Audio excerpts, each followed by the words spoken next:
대기업 소주 공장. 나는 대학생 때 방학마다 아르바이트를 늘 했다.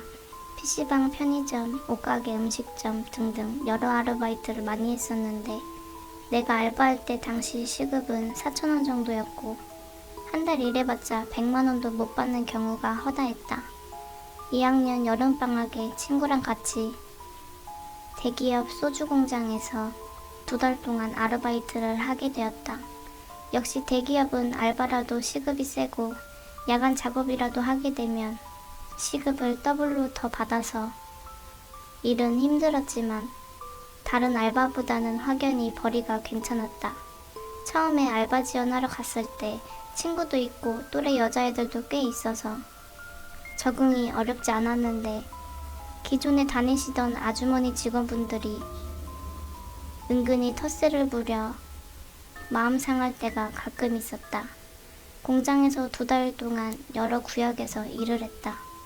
박스 포장하는 일, 병에 스티커 붙이는 일, 상자에 술 집어넣는 일 등등을 했었다. 그중 제일 기억에 남는 일이 있다. 소주 공장에서의 첫 알바했던 날, 나는 재활용된 소주병이 쭉 레일 타고 오면 타 브랜드 소주병이 섞여오면 그걸 찾아내고 깨지거나 금간 병이 있으면 빼내는 일이었다. 이곳에 배정받아 2주 정도 이 일만 했는데 그곳은 다른 곳과는 달리 혼자 앉아서 하는 일이었다. 물론 한 번 더 점검하는 직원 언니가 있긴 했지만 조금 떨어진 곳에 있었다. 공장의 소음은 엄청났다. 귀마개를 매일 나눠주었었는데 이유가 있었다. 말소리도 전혀 들리지 않을 정도로 너무 시끄러웠다. 나는 안 그래도 멀미가 심한 사람인데 계속 소주병이 지나가는 걸 뚫어져라 쳐다봐야 하니 어지러워 첫날에는 구토도 했다. 처음에 직원 언니가 알려주었는데 매의 눈으로 착착 찾아내는 게 경이로울 지경이었다. 도대체 소주병이 다 똑같아 보이는데 뭐가 타 브랜드와 다른 건지, 조금 금가거나 살짝 깨진 것을 병이 빠르게 지나가는데 어떻게 그 짧은 시간에 골라냈는지. 그래도 며칠 하다 보니 하나둘 하자 있는 병들이 보이기 시작했다. 다닌 지 보름쯤이었나 일을 하고 있는데 구석에서 어떤 시선이 느껴졌다. 양복을 입고 있는 아저씨 한 분이 서 계셨다. 일 잘하고 있는지 나를 감시하러 왔나 하고 일부러 더 열심히 하는 척 하던 일 계속하고 있는데 10분이 넘도록 가지 않고 쳐다보며 서 있었다. 감시당하는 느낌이라 기분이 약간 좋지 않았다. 마침 휴게 시간이 되어 휴게실에 가보니 친구가 또래 알바 여자애들하고 모여 이야기를 하고 있었다. 나도 옆에 다가갔는데 친구가 너 별일 없지? 라고 물었다. 나는 그냥 똑같지 뭐. 아니, 같이 일하는 직원분이 얘기해 주셨는데 너가 일하는 구역에서 귀신 봤다는 얘기를 하시더라고. 그래서 혹시나 하고. 귀신? 에이, 우리 놀리려고 하는 말인 것 같은데. 그런가? 그렇게 쉬는 시간이 끝났다. 나는 다시 돌아와서 일을 시작했다. 그리고 30분쯤 지났을까? 어느새 또 누군가 나를 쳐다보는 게 느껴졌다. 그분이 또 구석에 서서 나를 쳐다보고 있었다. 내가 실수낸 게 많았나?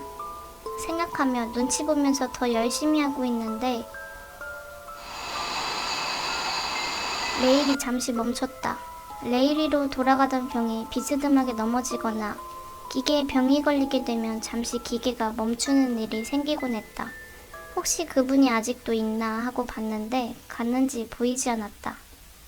그때 다시 재가동되어 병들이 지나가는데 병들 뒤로 누군가가 다가왔다. 나는 천천히 고개를 들어 쳐다봤다. 안녕? 그 아저씨다. 나는 순간 당황해서 안녕하세요. 했고 그 뒤에 무슨 말을 이어서 했는데 소음 때문에 잘 들리지 않았다. 그런데 갑자기 내 어깨 너머를 쳐다보더니 얼굴이 사색이 되어 뒷걸음질을 치더니 뛰어나갔다. 왜 저래? 하면서 나는 뒤를 한번 쓱 쳐다봤는데 아무것도 없었다. 어느새 퇴근 시간이 되어 탈의실로 가서 옷을 갈아입으며 친구에게 얘기를 했다. 아니 어떤 아저씨가 나 일하는 거 감시하듯이 계속 쳐다보더니 갑자기 와서 인사하더라. 그런데 갑자기 겁먹은 듯이 도망가듯 나갔어. 그러자 친구는 그 아저씨 귀신 보고 도망간 거 아니야? 내가 말했잖아. 거기 귀신 나온다고. 에이 설마. 그때 옆에서 같이 옷 갈아입고 있던 직원 언니가 혹시 그 아저씨 50대쯤 보이고 배 나온 아저씨 맞아? 아 맞아요. 조심해. 여자 알바생만 오면 껄떡대는 사람이야. 그 뒤로는 그 아저씨 보는 일은 없었다. 하지만 괜히 귀신 얘기를 들어서인지 가끔 뒤에 누가 보고 있는 듯한 느낌을 몇 번 받았고 뒷걸음칠 때 분명히 내 뒤를 쳐다봤던 아저씨의 눈빛을 잊을 수가 없었다. 친구 말대로 내 뒤에 귀신이라도 있어서 아저씨가 그걸 보고 놀란 걸까? 그런데 아저씨를 떼어내준 귀신에게 고마워해야 할까? 저승에서 온 아이. 인서울 탑5 안에 드는 병원에서 근무했던 나는 10년 동안 일했던 병원을 그만두고 건강상의 이유로 인해서 지방에 있는 엄마 집에 내려왔어. 1년 정도는 일을 안 하고 집에서 요양 아닌 요양을 하며 쉬었고 어느 정도 회복이 되었던 나는 일자리를 알아봤지. 본가 집 근처에 적당한 규모의 요양병원이 있어 그곳에 이력서를 넣고 면접을 봤어. 다음 주부터 바로 출근해달라는 연락을 받았고 전에 다녔던 병원보다는 페이는 당연히 적었지만 집에서 다닐 수 있고 조금 더 마음의 여유를 가지고 다닐 수 있을 거라 생각해서 다니기로 했지. 경력직이지만 1년을 쉬었고 새로운 곳에서 적응을 해야 하기 때문에 은근 설레이면서도 떨렸던 것 같아. 하지만 다행히 모두들 빨리 적응할 수 있게 도와주시고 환영해주셔서 적응을 어렵지 않게 빨리 할 수 있었어. 6개월쯤 근무했을 무렵 어느 날 밤근무를 할 때 일이었어. 갑자기 소리가 들려오는 거야. 나는 동료 선생님과 후다닥 소리가 나는 병실을 찾아 뛰어갔어. 101호의 김순자 어르신께서 갑자기 욕창 방지하기 위해 여기저기 껴놓은 베개를 침대 아래쪽을 향해 소리 지르며 던지시는 거야. 나는 깜짝 놀래서 선생님 갑자기 왜 그러세요? 꿈꾸셨어요? 라고 했고 어르신은 저기씨 그만 애 좀 가라 그래. 빨리 가라 그래. 하시면서 침대 뱉고 매우 흥분한 상태이셨어. 나는 치매 병력이 있으신 분이고 가끔 낮에도 소리를 자주 지르실 때가 있어서 평소와 같이 어르신이 진정할 수 있게 정서적 지지를 해드리며 욕창 방지 위에 베개를 다시 정리해서 체위 변경을 해드렸지. 그리고 주무시는 걸 확인한 후 다시 간호사실로 왔어. 휴 한숨 돌리려고 하는데 20분 후 또 비명소리가 들리는 거야. 그런데 이번에는 105호실이었어. 너 누구야? 저리 가! 가라고! 이번에 105호에 계신 심춘배 어르신이 소리를 지르시더라고. 나는 어르신 괜찮으세요? 몇 주었고 어르신은 저기 남자 아까 웃으면서 서 있잖아! 가라 그래 빨리 간호사! 빨리 대충 내보내 빨리! 하며 소리를 지르셨어.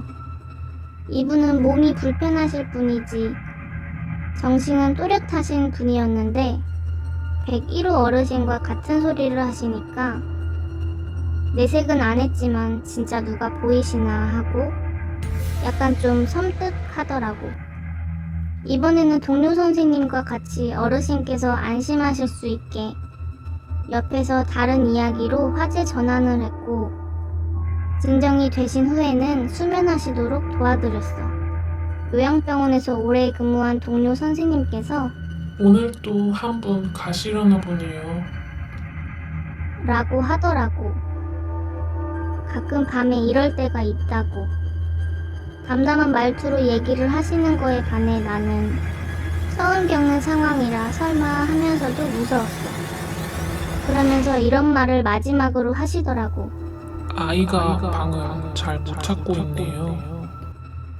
나는 뜬금없는 소리에 네? 라고 물었고 선생님은 아무것도 아니라고 하며 다시 본인 일에 열중하셨지. 그리고 상황이 진정된 후 정확히 1시간 20분 후 백상호에 계셨던 할머니 한 분이 갑자기 그날 밤 사망하셨어. 정신없이 일을 하다가 갑자기 동료 선생님이 잠깐 지나가며 했던 말이 생각나는 거야. 퇴근하면서 물어보고 싶었는데 오늘 일이 힘드셨는지 그 선생님 얼굴이 어두워 보여 차마 물어볼 수가 없었어. 나중에 다른 선생님께서 얘기해 주시기를 그날 같이 일했던 선생님의 언니가 무속인이신데 말은 잘 안 하시는데 가끔 남들이 보지 못하는 걸 보는 것 같다고 하셨어. 그래서 그때 그런 말을 하셨었나 보다 했어. 그리고 몇 개월 전 새로 오신 과장님께서 회식할 때 말해준 이야기인데 내가 병원에 온 지 얼마 안 되었을 때 어르신 한 분이 돌아가셔서 사망 선고를 하고 엘리베이터를 타고 내려가려고 하는데 문이 닫히려다가 다시 열리는 거야. 그래서 닫기 버튼을 계속 눌렀어.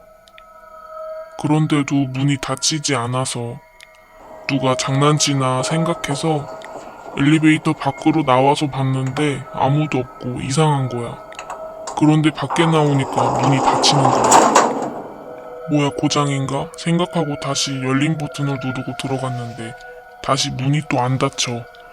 진짜 이상하네. 하고 닫힌 버튼을 다시 눌렀는데 또 안 닫히는 거야. 그때 좀 당황했어. 그때 예전에 선배가 말해준 게 생각나서 오늘 돌아가신 분을 생각하며 마음속으로 좋은 곳으로 가세요 라고 인사를 드렸어. 그러자 문이 닫혔어.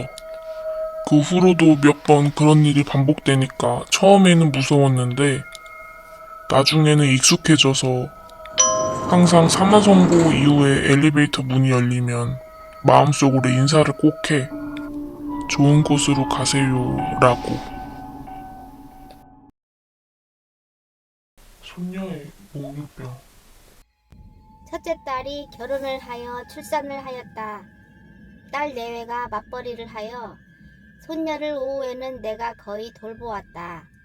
평일 오후 4시가 되면 유치원 하원버스를 기다려 손녀를 픽업했고 집에서 저녁밥을 먹이고 데리고 있으면 딸이 퇴근하면서 집으로 데리고 갔다. 딸네 집과 거리가 좀 있어서 고민하다가 그동안 살던 집을 정리하고 딸네 집과 좀 더 가까운 집으로 이사를 하게 되었다. 그때부터였다. 손녀의 이상행동은 이삿짐 정리를 대충 마쳤고 그날은 금요일이라 손녀가 집에 가지 않고 나랑 같이 자는 날이었다. 저녁을 같이 먹고 손녀를 씻기고 밤 10시쯤 늘 잠자리에 들었다. 이사하고 새 집에서 처음으로 침대에서 손녀와 나란히 누워 평소처럼 잠이 들었다. 그때 무슨 소리가 들리는 바람에 잠에서 깼다. 옆을 보니 손녀가 자리에 누워있지 않아 자리에서 일어나 거실에 나가봤다.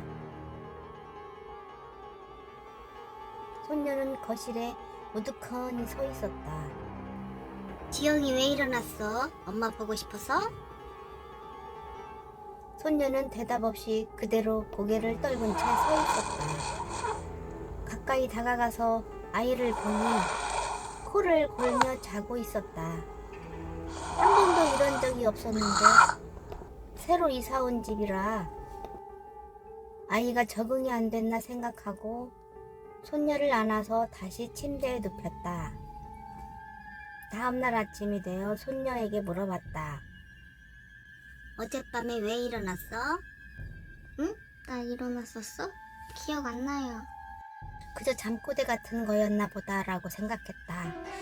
그렇게 일주일이 지나고 다시 금요일이 되었고 손녀랑 같이 누워서 잠이 들었다. 자고 있는데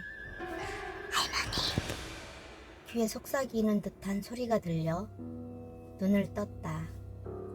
옆을 보니 옆에서 자고 있어야 할 손녀가 역시 안 보였고 저번 주 일이 생각이 나서 거실에 나가 보았는데 없었다.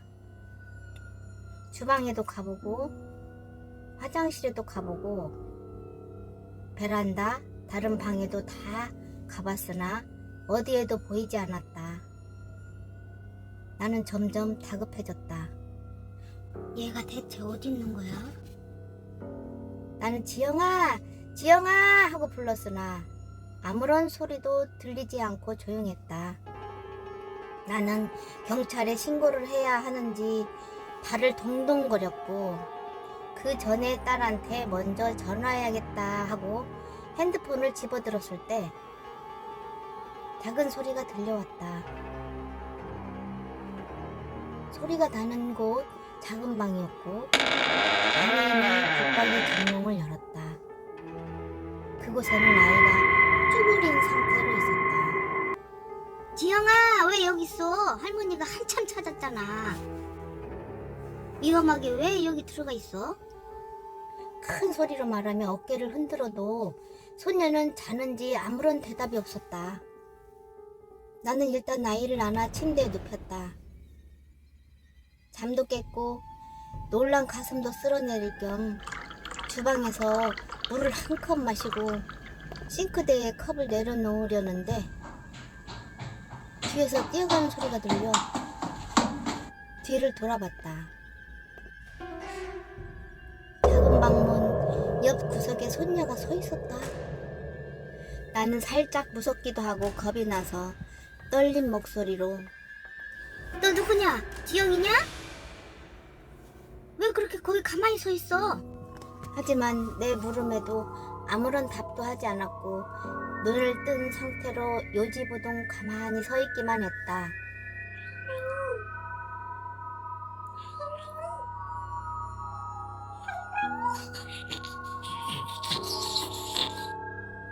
할머니 할머니 부르면서 기괴한 소리를 내며 울기 시작했다. 나는 이 소리는 지영이가 내는 게 아닌 거라고 확신을 했다.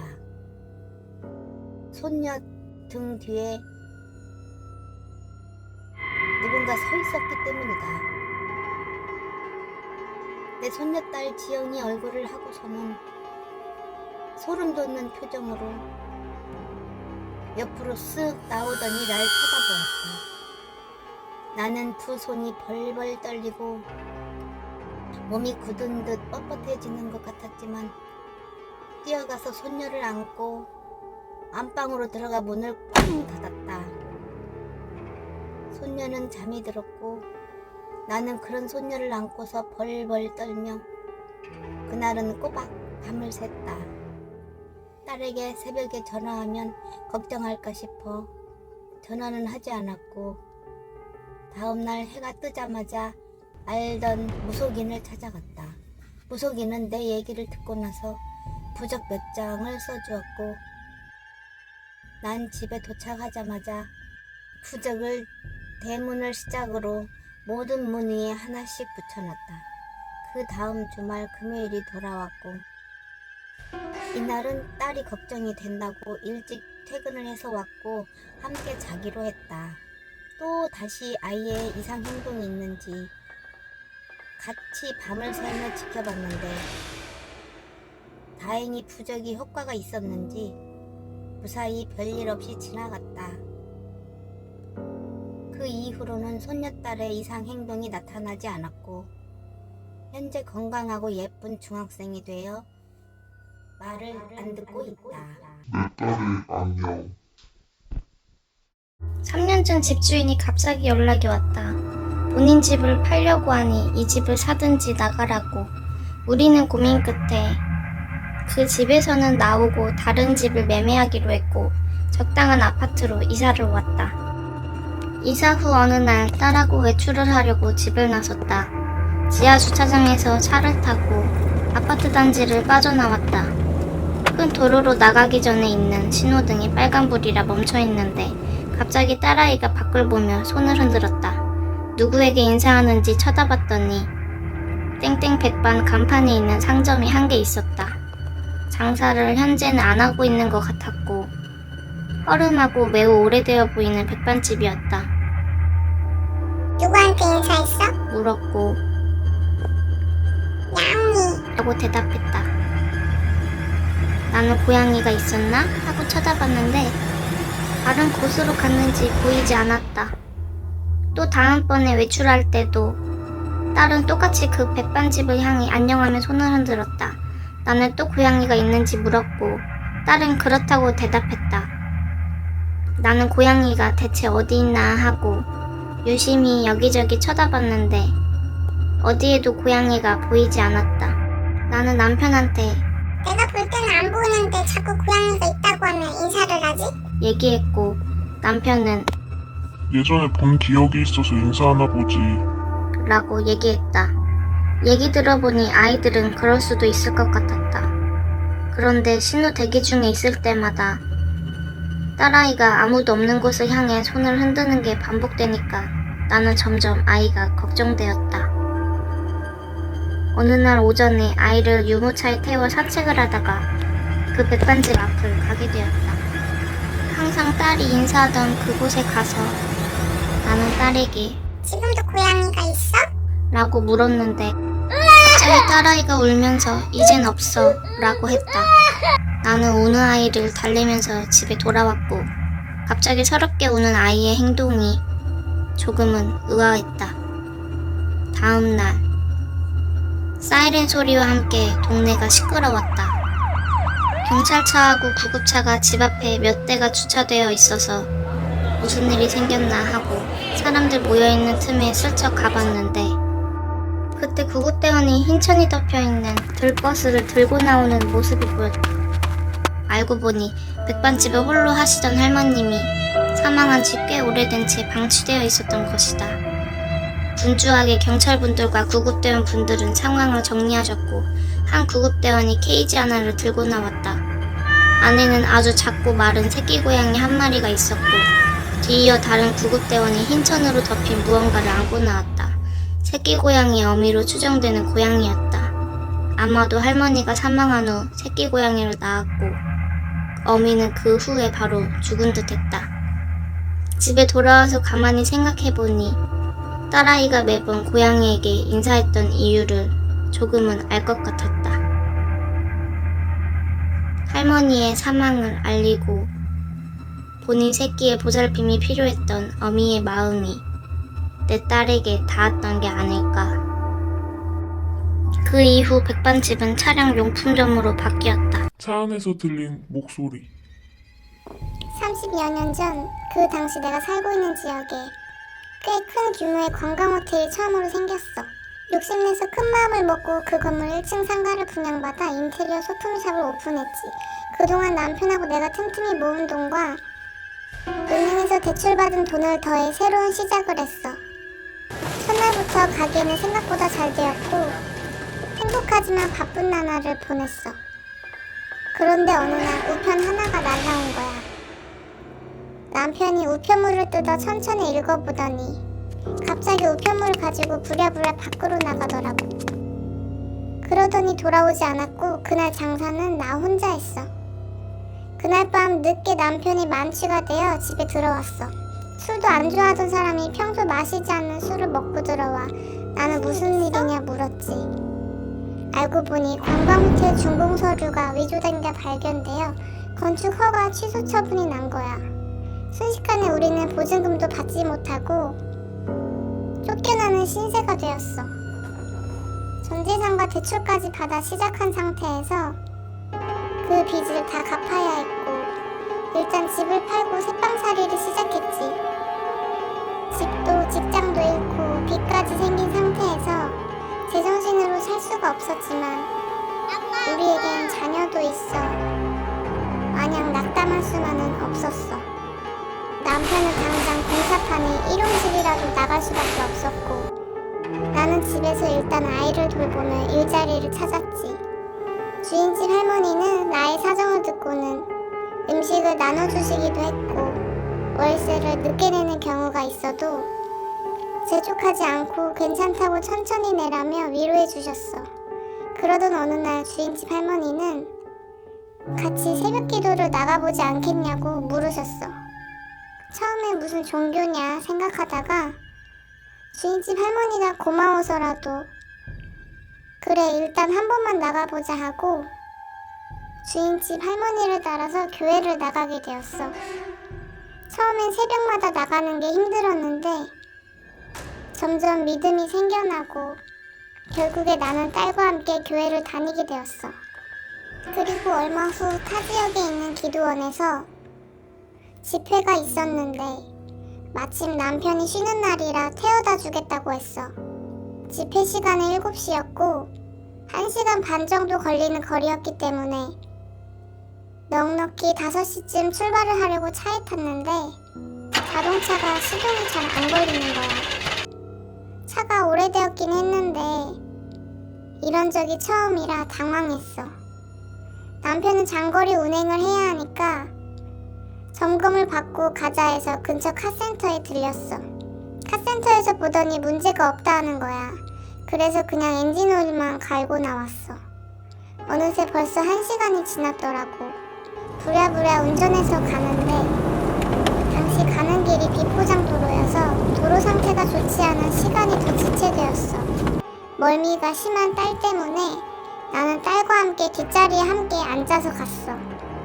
이날도 어김없이 딸은 차 멀미로 인해 힘들어하다가 지쳐 잠이 들었어. 밖은 어느새 해가 졌고 아주 깜깜해서 아무것도 안 보이는 시골 산길을 차 헤드라이트 불빛에만 의지한 채 가고 있었어. 나도 잠깐 졸려서 눈이 감기려 하는데 속도를 줄이지 않고 방지턱을 넘었는지 엄청난 충격이 느껴져 눈을 떴어. 여보, 뭐야 운전을 그렇게 깜짝 놀랐잖아 하고 소리쳤어. 그런데 남편이 아무런 반응이 없는 거야. 여보! 불러도 반응 없이 남편은 앞만 보고 운전을 계속 거칠게 했어. 남편이 갑자기 화난 것처럼 행동하니까 당황했어.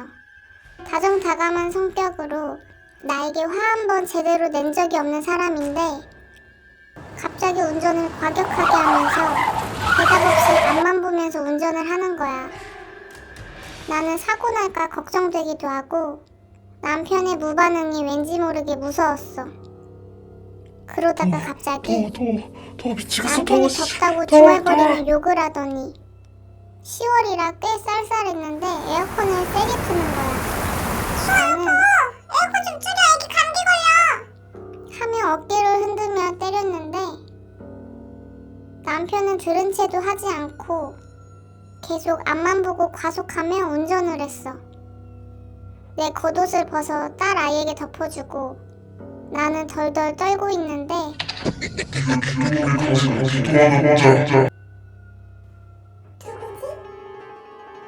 소리가 나는 곳은 남편 옆 보조석이었어.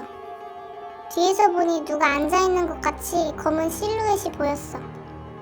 누구냐며 묻고 싶었는데 그 사람이 혹시라도 뒤를 돌아보면 어쩌지 라는 생각에 가만히 있을 수밖에 없었어.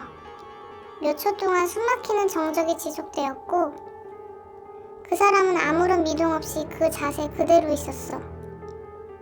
차가 한번 휘청하더니 급정거를 했고 잠에서 깬 딸이 놀래서 울기 시작했어.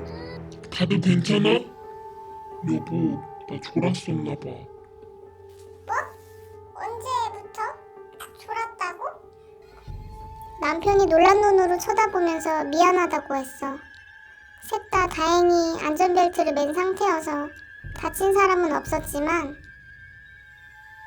너무 놀란 상태라 진정이 잘 되지 않았지. 일단 차에서 내려서 나는 딸을 안고 달래면서 겁에 질린 눈으로 보조석 쪽을 천천히 쳐다봤어. 다행히도 그 자리엔 아무도 없었고 내가 잠결에 잘못 본 거구나 하며 안심을 했어. 집회에는 이미 시간이 늦어서 다음에 가기로 하고 차를 돌려 집으로 갔어. 집에 도착해서 자기 전에 남편에게 이야기를 했는데 남편은 꿈을 꿨을 거라며 오늘 다치지 않은 것만 해도 다행이다 라고 하며 대수롭지 않게 말했어. 나는 그날 밤 들었던 그 사람 목소리가 자꾸 귀에 맴돌아서 잠이 쉽게 들지 못했어. 처음부터 자동차가 시동이 안 걸렸던 것도, 남편의 이상한 행동도, 그리고 보조석에 앉아있던 그건 무엇이었을까?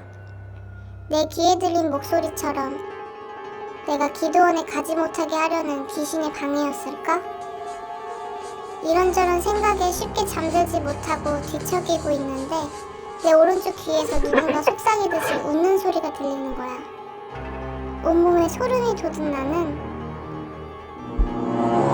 천천히 눈동자를 굴려 내 오른쪽을 쳐다봤어. 방 안이 어두웠지만 내 옆에 누군가 있는 게 분명했어. 그 순간 그 검은 게 쑥 하고 내 코앞까지 가까이 오더니 나는 그대로 기절해버렸고 다시 눈을 뜨니 아침이었어. 그날의 일이 심리적으로 힘든 상황에서 겪은 악몽 같은 가위였는지 귀신의 장난이었는지 알 수는 없지만 난 아직도 그날 밤 일을 잊어버릴 수가 없어. 그날의 낯선 골목길. 내가 10살쯤 되었을 때 겪었던 일이다. 엄마랑 나는 할머니 집에서 집으로 되돌아가는 길이었다. 집에 가려면 작은 시장에 있는 골목길을 가로질러 가야 했다. 그 시장은 작지만 항상 사람들로 붐비는 곳이었다. 나는 엄마 손을 잡고 시시콜콜한 이야기를 하며 그 골목길로 진입했다.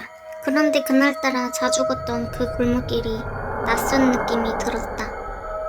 자주 가던 길이라 골목길 상인 아저씨 아주머니를 만나게 되면 반갑게 늘 인사하던 곳이었는데 그날은 다들 하나같이 눈빛에 초점이 없이 골목길 여기저기에 가만히 서 있었다.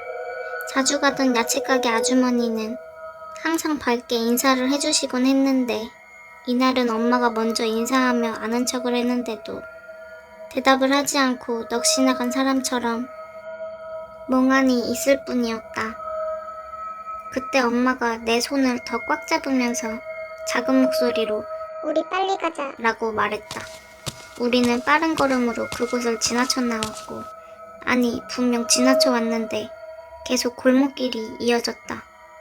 시장 골목길이 길지 않아서 조금만 가도 금방 큰 길이 나와야 하는데 체감상 10분 정도 계속 골목길을 걸었다.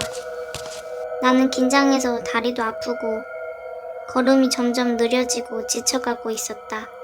엄마의 손에 이끌려서 계속해서 걸어가는데 상갓집 조등 같은 게 가게 옆에 한 개씩 쭉 달려 있었다.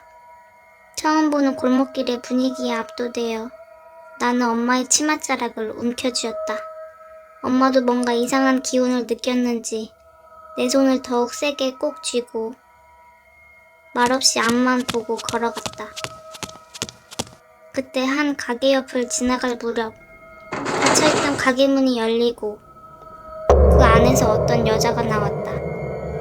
그 여자는 조등을 손에 들고 나와 가게 문 옆에 등을 매달았고 그때 엄마와 나는 잠시 멈칫했다. 그때 그 사람이 작은 소리로 말을 했다. 소리가 너무 작아 나는 알아듣지 못했는데 갑자기 엄마가 날 순식간에 없더니 내달렸다. 어느새 정신없이 뛰다 보니 큰 길가에 다다랐고 엄마는 그제서야 나를 내려놓고 숨을 고르셨다. 그리고 엄마는 나에게 괜찮냐고 물어보고는 급히 아빠에게 전화를 걸어 큰 길 앞으로 데리러 오라고 했고 우리는 버스 정류장에 앉아있다가 아빠 차를 타고 집에 돌아갔다. 집에 돌아간 후 저녁밥을 먹고 잠을 자려고 침대에 누워있는데 아까 일이 생각나서 잠이 쉽게 들지 않았다. 그때 엄마가 아빠에게 얘기하는 소리를 엿듣게 되었다. 나는 그때 알았다. 갑자기 엄마가 뛴 이유를. 젊은 여자가 상복을 입고는 조등을 달려고 하더라고. 그런데 그때 그 여자랑 눈이 마주쳤는데 우리 보고 도망쳐. 그러는 거야. 뭔가 쎄해서 뒤로 돌아봤는데 좋게 50명은 넘게 검은 옷을 입은 사람들이 항아리 같은 걸 하나씩 들고서 오고 있는 거야. 근데 자세히 보니 들고 있던 게 항아리가 아니고 사람 머리였어. 그날 이후로 우린 한동안 그 시장에는 가지 않았고 내가 성인이 된 지금까지도 엄마는 그날 얘기를 별로 하고 싶어 하지 않는다. 어릴 적 내 단짝 친구. 나는 시골에서 작은 미용실을 하고 있다. 오전 예약 손님을 다 마치고 오후에는 손님이 없어 한산한 오후를 보내고 있었다. 20년 만에 고향 친구가 가게에 찾아왔다. 어렸을 적에 둘도 없는 단짝이었던 우리는 친구가 시집을 간 이후로 보지 못하다가 이제야 만나게 되었다. 친구가 고향에 오게 된 이유는 친구 어머니의 갑작스러운 죽음. 친구의 어머니는 나랑 같은 동네에서 오랫동안 작은 가게를 하셔서 친구보다는 내가 더 자주 뵙곤 했다. 굉장히 밝고 따뜻한 분이셨다. 그런데 며칠 전 불의의 사고로 돌아가시게 되었다. 그렇게 친구하고는 오랜만에 만나었고 발인이 끝난 후 친구는 울면서 나를 찾아왔다. 친구는 시집을 멀리 간 이후로 엄마를 자주 뵙지 못했고 아기를 유산한 이후에 남편이 외도를 하여 결혼 3년 차에 이혼을 했다고 했다. 그런데 그 사실을 아무에게도 알리지 않았고 현재까지 홀로 외롭게 살아왔다고 했다.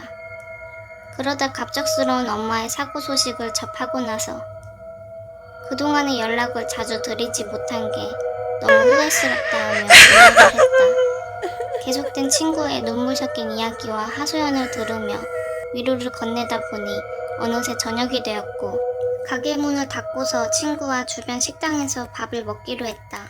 친구는 평소 힘든 일을 많이 해서 많이 말라 야여있는 상태였고 어머니의 부고로 인해 눈물로 며칠 밤을 새서 그런지 얼굴도 많이 수척하고 상해 있었다. 친구의 건강이 썩 좋아 보이지 않았다. 친구는 당연히 밥맛이 있을 리 없었고 술만 계속 들이켰다. 술을 계속해서 마시던 친구는 금세 취해 혀가 꼬부라졌고 이런 이야기를 했다. 그런데 있잖아, 장례식장에서부터 자꾸 누가 나를 따라다니는 것 같아. 아니, 나는 엄마가 갑자기 그렇게 돼서 장례식장에서 그 영정사진 앞에서 계속 울고만 있었는데 가끔 옆을 보면 어떤 여자가 날 보며 서 있더라고. 나는 처음에 장례 도와주시는 이모님인 줄 알았는데 엄마 화장할 때도 옆에 있고 끝나고 차에 탔는데 내 뒤에 그 사람이 앉아있더라. 너가 잘 모르는 친척이거나 어머니 친구분 아니실까? 아니, 그러기엔 젊은 여자라서. 젊은 여자? 그리고 내 동생한테 얘기하는데 그런 사람 없다고 이상한 소리 하지 말라고 하더라고. 그저 술에 취해 얘기하는 거라 크게 귀담아 듣지 않았다. 그렇게 친구하고 가게를 나왔고 술이 많이 취한 친구는 몸을 잘 가누질 못했다. 나는 그런 친구를 부축하며 친구 어머니께서 살았던 집으로 데려다 주기로 했다. 걸어서 15분 정도의 거리였지만 비틀비틀 만취한 친구와 함께 걸어서 가기엔 무리가 있어 보여 택시를 탔다. 도착했습니다. 네, 수연아, 내리자. 택시에서 잠이 든 친구를 깨워 챙겨서 내렸고 취해 잠들어 몸에 힘이 쭉 빠진 친구를 거의 엎다시피 낑낑대며 친구네 집 골목길을 향해 걸었다. 골목길을 반 정도 걸어왔을 때 친구가 갑자기 손을 덜덜 떨며 무언가를 가리켰다. 저기 또 있다 그 사람. 나는 친구가 가리키는 곳을 쳐다보았고 그곳에는 큰 비닐 같은 것이 바람에 흔들리며 어느 집 담장에 걸려 있었다. 야, 비닐이잖아. 아니야, 잘 봐봐. 내가 아까 말했던 그 여자야. 나는 아무래도 친구가 많이 취한 상태고 현재 마음이 매우 아프고 힘든 상태라 잠시 헛것을 봤으리라 생각하고 대수롭지 않게 여겼다. 그때 친구가 혜선아, 너 먼저 가. 나 이제 혼자 갈 수 있어. 하고 멀쩡한 목소리로 말하더니 방금까지 취했던 사람이 맞나 싶게 너무나도 멀쩡히 바르게 앞서 걸어갔다. 나는 친구가 술이 깼나 보다 했다. 그래도 걱정이 되어 잠시 동안 친구의 걸어가는 뒷모습을 바라보았다. 그런데 골목길 끝에서 왼쪽 커브길로 가는 그 순간 무언가가 친구에게 바짝 붙어가는 게 보였다. 나는 벽에 비친 친구 그림자를 잘못 봤나 생각이 들었지만 친구의 말이 생각나서 따라다니는 것 같아. 뛰어서 친구를 향해 달려갔다. 친구는 이미 대문을 열고 집으로 들어간 듯 했다. 창문으로 보니 친구가 불을 켜고 방으로 들어가는 것 같았다. 친구의 비명소리가 들렸다. 나는 급히 문을 두드렸다. 수연아, 무슨 일이야? 문 열어봐! 문을 두드리며 소리를 쳐봐도 나오지 않았고 당황하다가 나는 119에 전화를 했다. 얼마 지나지 않아 119는 도착하였고 119 대원들과 함께 집에 들어가 보니 수연이는 방에 쓰러져 있었다.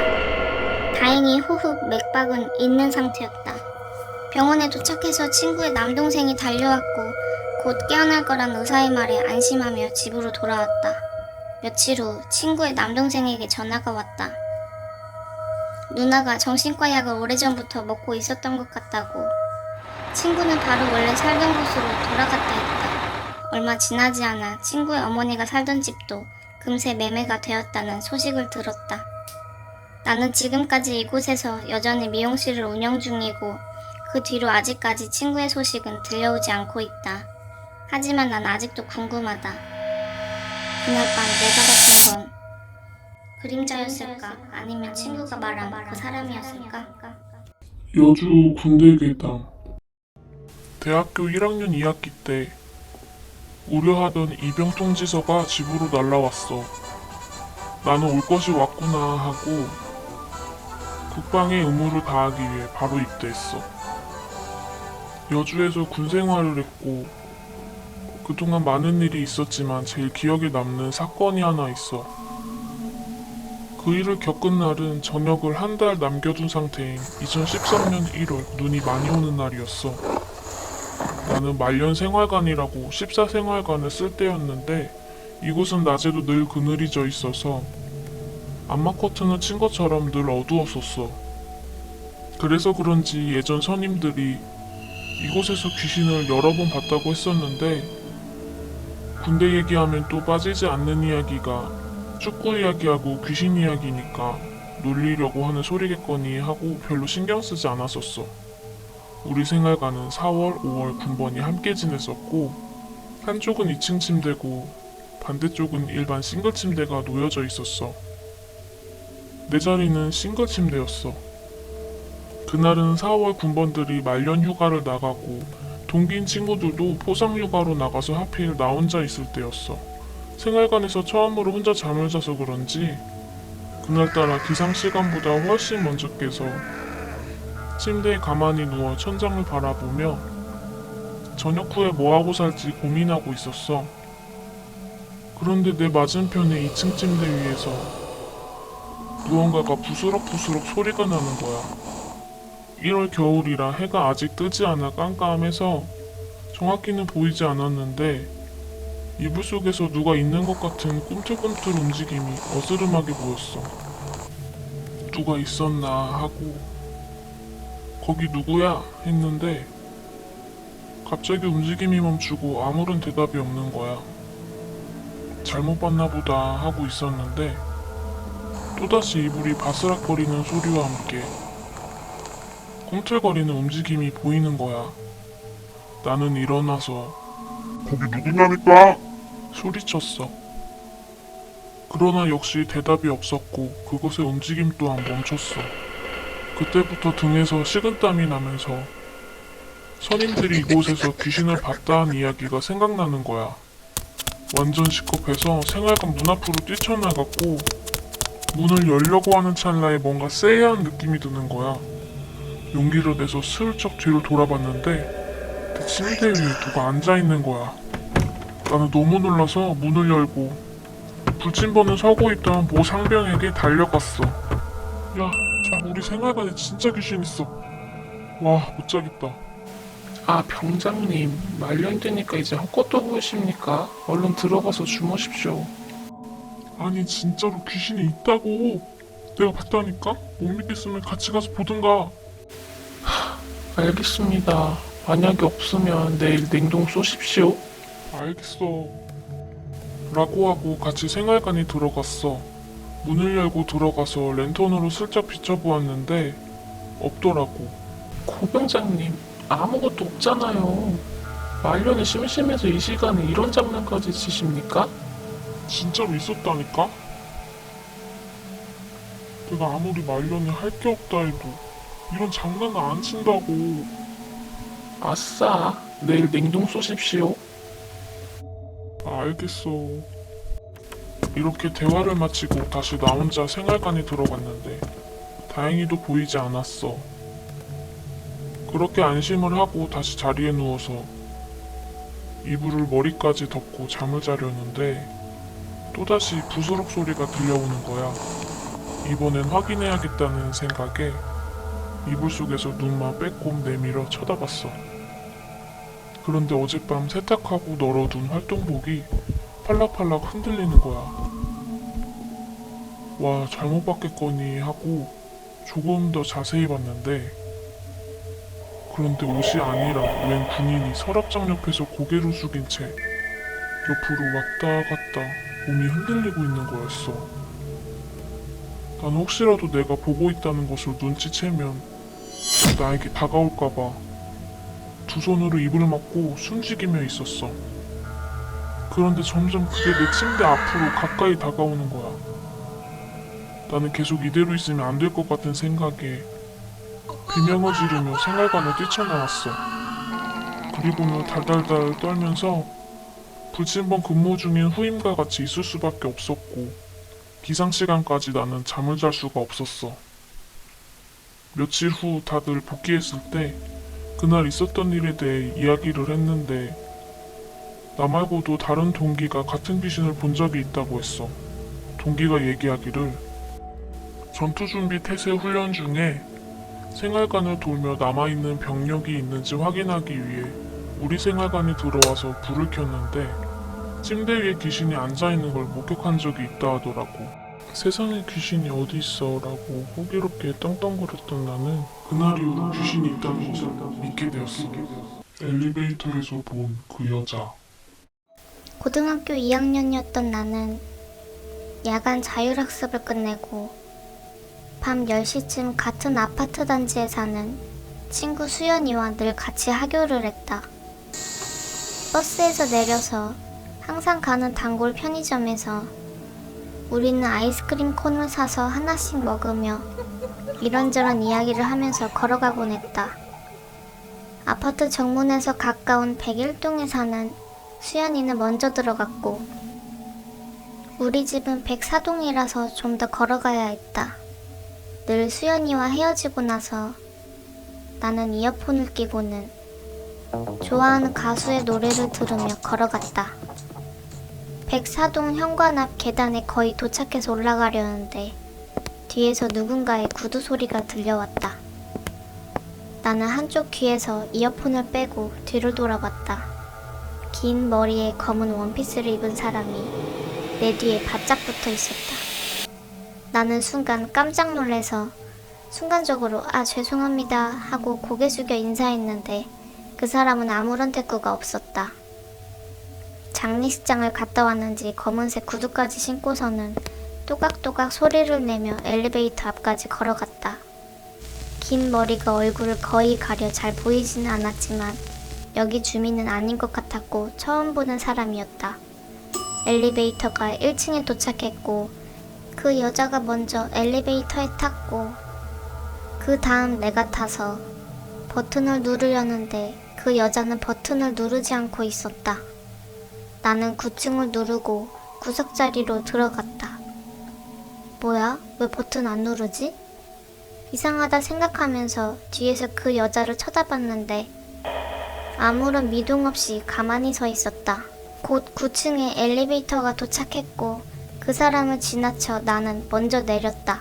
우리 아파트는 한 층에 엘리베이터 기준 우측에 2집, 좌측에 2집, 총 4집이 있는데 우리 집은 우측이라 오른쪽으로 돌아서 걸어갔다.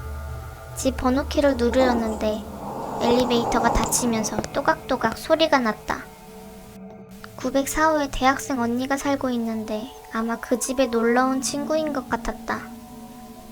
나는 들어갔나? 하고 살짝 쳐다봤는데 그 여자가 엘리베이터 앞에 그냥 가만히 서 있었다.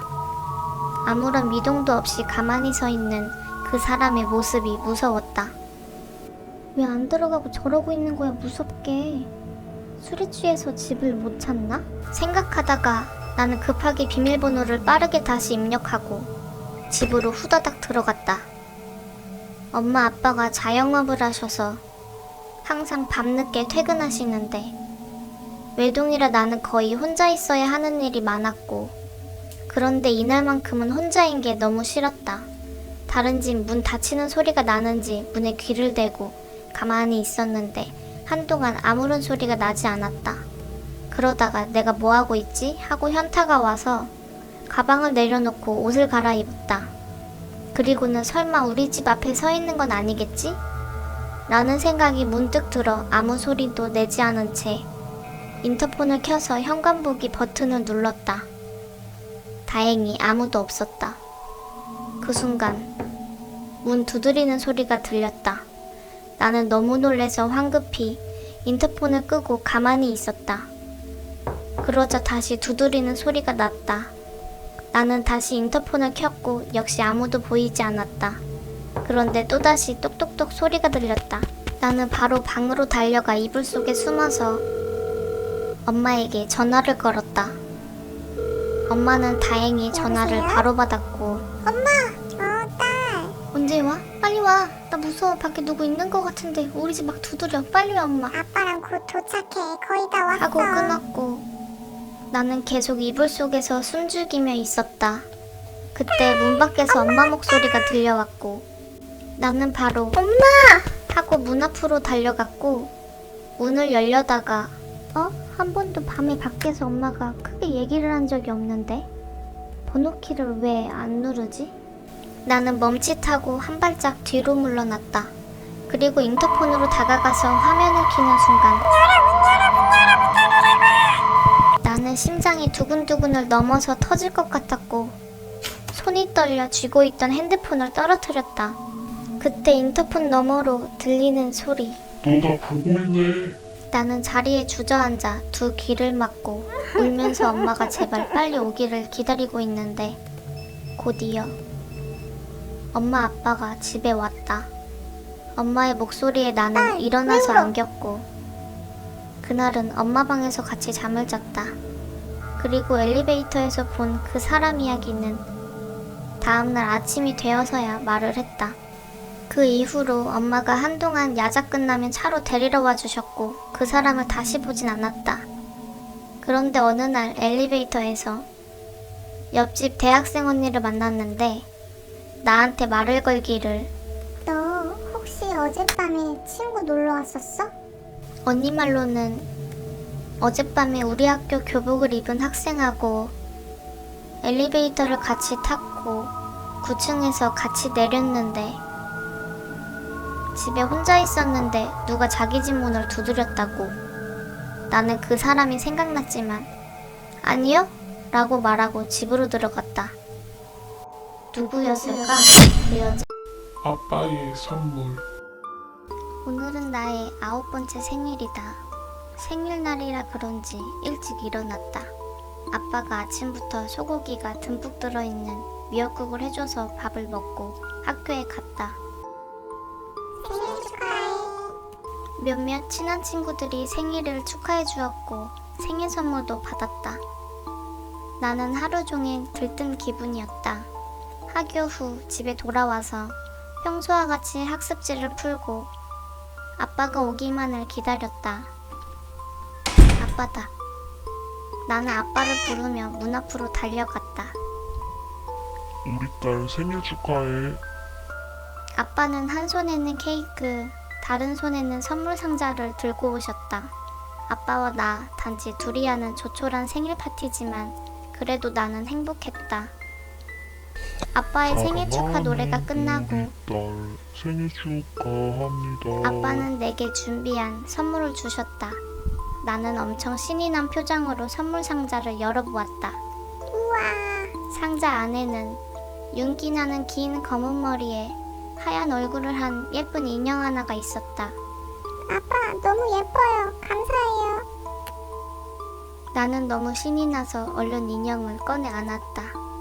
그런데 인형을 안았을 때 인형 뒤에 딱딱한 무언가가 만져졌다. 이게 뭐지? 아빠는 이거 말을 따라하는 인형이래. 나는 바로 건전지함에 얼른 건전지를 끼워 넣었다. 안녕? 안녕?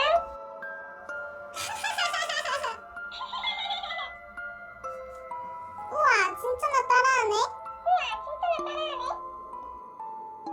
내가 말을 하면 곧이어 약간 소리는 이상하게 들렸지만 그대로 따라했다. 나는 이런 인형은 처음이라 너무 신기하고 재밌었다.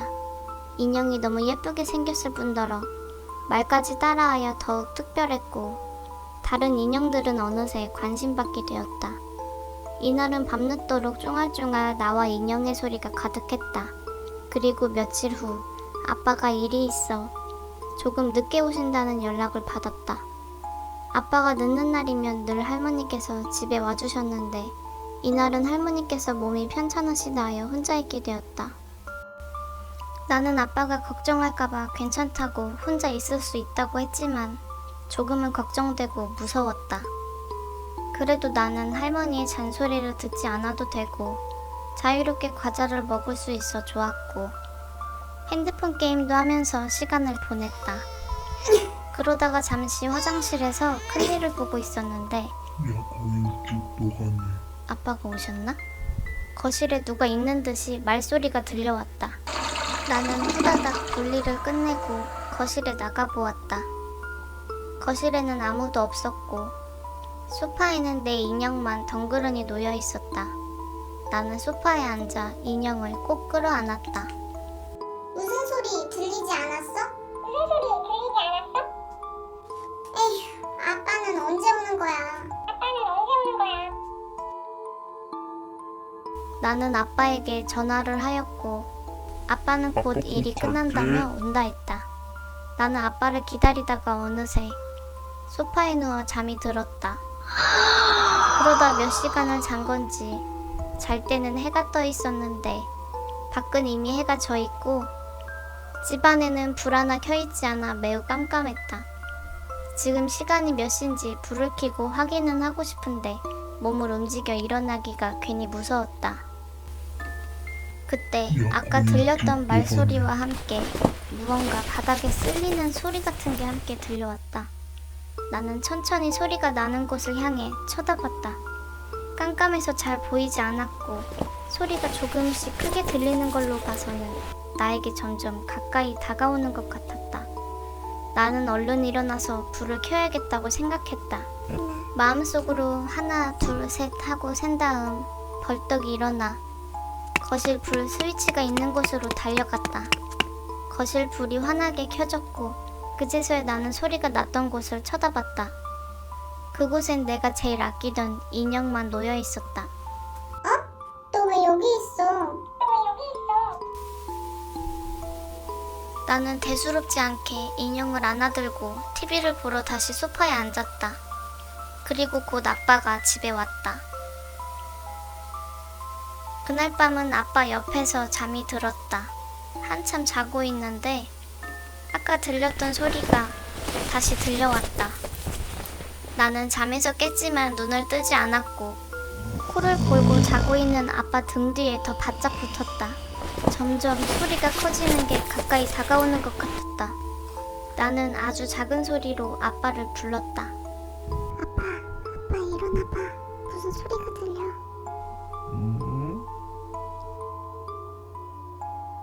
누가 밖에 있는 것 같아. 있긴 누가 있어. 아빠는 다시 잠이 들었고 피곤해하는 아빠를 차마 더 깨우지 못했다. 나도 눈을 꼭 감고 무시하고 자야지 했다. 머지않아 나는 다시 잠이 들었다. 그런데 잠시 후 갑자기 환한 빛이 느껴져 눈을 떴다. 아빠 뭐해? 아빠는 방 불을 킨 상태로 아빠 손에는 내가 가장 아끼는 인형을 들고 서 있었다. 그리고는 아빠는 말 한마디 없이 갑자기 인형을 쓰레기 봉투에 넣고는 집 밖으로 나가려 했다. 아빠 왜 그래 갑자기? 내 인형 왜 버려? 아빠는 내 팔을 뿌리치면서 봉투를 들고 나갔고 돌아올 때는 빈손이었다. 집에 들어와서는 울고 있는 나에게 아빠가 인형 버려서 미안하고 대신에 다른 인형을 사주겠다고 했다. 나는 그 당시 아빠의 행동이 이해가 가지 않았고 밤에 갑자기 상의 없이 인형을 버려버린 아빠가 미웠다. 밤새 울다가 잠이 들었다. 그리고 다음날 아빠는 약속대로 다른 인형을 사가지고 오셨지만 나는 기쁘지 않았다. 시간이 흘러 나는 그 인형이 점점 잊혀져 갔다.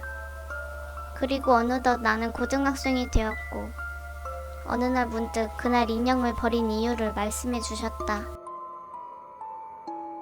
본인이 그날 밤에 꿈을 꿨는데 꿈속에서 내가 그 인형을 갖고 놀고 있는데 인형의 얼굴이 소름 돋는 얼굴이었고 소리를 자세히 들어보니 인형이 내가 하는 말을 거꾸로 따라하고 있었다고. 그래서 기분이 쎄해서 바로 잠에서 깨어 일어나 봤더니 분명 본인이 자기 전에 거실에 인형이 있는 걸 확인했었는데 인형이 그 소름 돋는 표정으로 내 배 위에 올라타 있었다고. 나는 그 얘기를 듣고서 소름이 쫙 돋았다. 내가 들었던 이상한 소리들이 어쩌면 잘못 들은 게 아니었겠구나 생각이 들었다. 그리고 가장 중요한 건 아빠 다음 주 내 생일 돌아와.